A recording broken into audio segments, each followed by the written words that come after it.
Against all odds, God restored Jerusalem, Judea, and Samaria back to the nation of Israel during the War of 1967. Lost to Israel for thousands of years, this region contains the lifeblood and heartbeat of the Jewish people. Yet, the struggle has not been easy. Propaganda, terrorism, and international pressure have been the constant companion of the courageous men and women who have dared to call this place home. I'm Julie Cerrone, and these are the stories of Jerusalem, Judea, and Samaria, Israel's biblical heartland, God's land.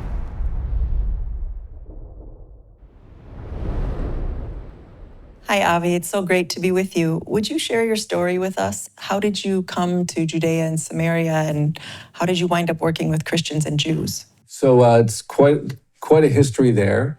I was born and raised in New Jersey. I moved to Israel, made Aliyah when I was 18 years old after high school, served in the Israeli Defense Forces, studied in a yeshiva, Jewish seminary.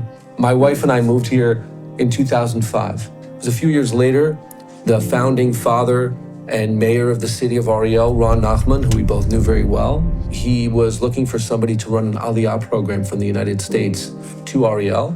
After doing that for some time, I was asked to run the Ariel Development Fund and the international relations for the city of Ariel. At first, I wasn't sure how this relationship between Israelis and the rest of the world worked, and I certainly didn't understand, as an Orthodox observant Jew, how the Jewish-Christian relations work. But it was only actually when I started working on the Aliyah program and I saw some of the Christian visiting groups that came here that took such an interest in this ingathering of the exiles. And it was ultimately a journey through Scripture where I began to discover just how these communities can work together. So we hear this term BDS. Could you explain a little bit what is BDS and how is it relevant in this conversation?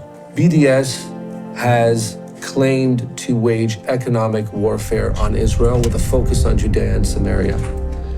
They have succeeded in closing a sum total of 0 businesses in Israel.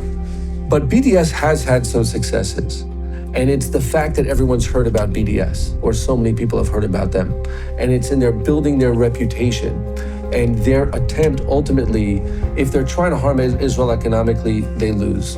If they're trying to harm Israel's reputation, they're making some headway. And unfortunately, people hear things about Israel that simply aren't true. And we just welcome everybody to come and see the things that you get to see because you come here, Julie. I've heard stats where people have examined that Jewish scripture, more than 80% of everything that happens in the land of Israel happens specifically in Judea and Samaria.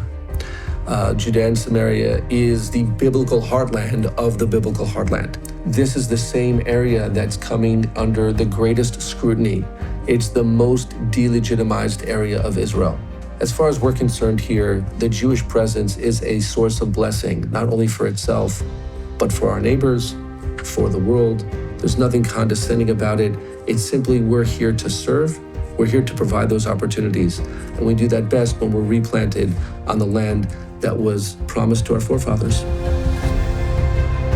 Boycotting Israeli products and opposition to Israel's right to be sovereign in Judea and Samaria not only harms the Jews, but it also harms the Palestinian Arabs who live here. Jerusalem, Judea, and Samaria are not occupied territories. They're not even the West Bank. This is God's land. It's the biblical heartland. To find out more about Judea and Samaria and the people here, please visit www.keepgodsland.com.